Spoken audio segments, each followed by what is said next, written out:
Have you ever seen something so powerful, so epic, that it just completely blows your mind? We're talking about nature at its most raw and spectacular. Imagine this: a colossal mountain, spewing molten rock and ash miles into the sky. But that's not all. Inside this chaotic, swirling cloud of destruction, a furious lightning storm is raging. Bolts of electricity are cracking and flashing, illuminating the apocalyptic scene. This isn't a scene from a Hollywood blockbuster. This is a real, natural phenomenon known as a dirty thunderstorm, or volcanic lightning. And today, we're diving deep into the science behind one of Earth's most breathtaking and terrifying displays of power. How can a volcano, a creature of fire and earth, possibly create its own lightning storm, a spectacle of the sky? Stick around, because the answer is more incredible than you can imagine. So, let's get the big question out of the way first. What exactly is volcanic lightning? Simply put, it's lightning that's generated within the ash plume of an erupting volcano. While it looks like a regular thunderstorm got mixed up with a volcanic eruption, the process is actually quite different and, in many ways, far more intense. To understand it, we need to think about what makes lightning in the first place. Normal lightning, the kind you see during a rainstorm, is caused by a buildup of static electricity inside clouds. Tiny ice crystals and water droplets bump and rub against each other, transferring electric charges. Lighter, positively charged particles get pushed to the top of the cloud, while heavier, negatively charged particles sink to the bottom. When this separation of charge becomes large enough, nature needs to balance things out. Boom! A massive electrical discharge flashes between the cloud and the ground, or within the cloud itself. That's your classic lightning bolt. Now, let's take that principle and apply it to the chaotic environment of a volcanic plume. When a volcano erupts, it doesn't just spew out lava. It blasts an enormous column of gas, ash, rock fragments, and water vapor high into the atmosphere. We're talking about billions and billions of tiny particles, all violently colliding with each other at incredible speeds. Think of it as the most extreme case of rubbing your feet on the carpet to build up a static shock, but on a planetary scale. These particles, which include bits of rock, ash, and even ice at higher altitudes, are all grinding against each other. This intense friction rips electrons from some particles and deposits them on others, creating a massive separation of electrical charge. This process is called triboelectric charging, and it's the absolute key to understanding volcanic lightning. The sheer density and velocity of the particles inside the plume create an environment that is electrically charged beyond belief. Scientists have actually identified two main types of volcanic lightning. The first type happens right near the vent of the volcano, almost at the base of the eruption column. These are often smaller, shorter-lived sparks and flashes, sometimes called vent discharges.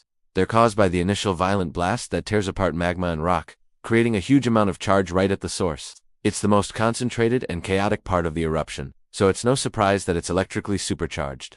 The second, and often more spectacular type, occurs higher up in the ash cloud, sometimes miles above the volcano. This is called plume lightning. As the plume of ash and gas rises and expands, it starts to behave a bit more like a traditional thundercloud. Water vapor from the magma and the surrounding atmosphere condenses and freezes into ice particles. These ice particles then collide with the volcanic ash, creating that familiar separation of positive and negative charges over a much larger area. This leads to the massive, branching lightning bolts that can light up the entire sky, creating those jaw-dropping images we've all seen. One of the most fascinating things about volcanic lightning is that it's not just a cool visual effect. It's a powerful tool for scientists. By studying the lightning, volcanologists can learn a lot about the eruption itself. For example, the intensity and frequency of the lightning strikes can give them real-time information about the amount of ash being spewed into the atmosphere. This is incredibly important for aviation safety. A dense ash cloud is extremely dangerous for jet engines, and volcanic lightning can act as an early warning system, helping to track the size and movement of the ash plume, even at night or in cloudy weather when it is hard to see.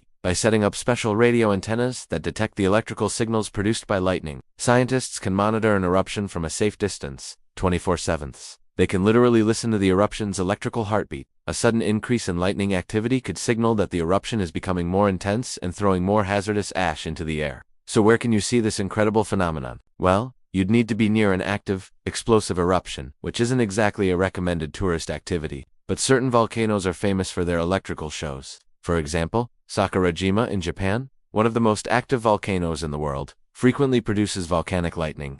The 2010 eruption of Eyjafjallajökull in Iceland, which famously shut down air travel across Europe, was accompanied by intense lightning that helped scientists track its massive ash cloud. Similarly, eruptions at Mount Redoubt in Alaska and Chile, Escalbuco and Chaitan volcanoes have all produced stunning displays of dirty thunderstorms. Each eruption is unique, and the amount of lightning it produces depends on factors like the composition of the magma, the amount of water involved, and the height of the eruption column. But there are still many mysteries surrounding volcanic lightning. For instance, what is the exact role of water? We know it's important, especially for the high-altitude plume lightning, but how much water is needed? Does it come mostly from the magma itself, or is it pulled in from the surrounding atmosphere? And how do the properties of the ash particles, their size, shape, and composition affect how well they can generate and hold a charge? Researchers are using everything from high-speed cameras and lightning mapping arrays to laboratory experiments, where they create miniature eruptions to try and answer these questions. They're zapping tiny ash particles with electricity to see how they behave, trying to piece together the complex physics of this extreme natural event. Understanding these details isn't just for curiosity's sake. Better models of volcanic lightning will lead to better hazard assessments and more accurate warnings for both aviation and communities living in the shadow of active volcanoes.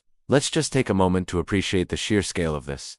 You have a force from deep within the Earth, the heat of the planet's core made manifest, erupting upwards with unimaginable violence. It creates a towering column of its own material, a temporary mountain of ash and gas in the sky, and within that self-made structure, it generates its own weather system, a furious electrical storm that rivals anything seen in our normal atmosphere. It's a collision of geology and meteorology, a place where the rules of the ground and the rules of the sky merge into one chaotic, beautiful, and terrifying display. It's a powerful reminder that even with all our technology and understanding, our planet still holds the capacity to awe and humble us in ways we can barely comprehend. The dirty thunderstorm is nature's ultimate spectacle, a perfect, violent storm created by the Earth itself. So the next time you see a picture or a video of a volcano erupting, look closely. Look for those faint flickers or brilliant flashes within the ash cloud. You're not just seeing an eruption, you're witnessing the birth of a storm. You're re-seeing billions of tiny collisions creating an electrical charge so immense it has to be released in a blinding flash of lightning. It's a testament to the complex and interconnected forces that shape our world.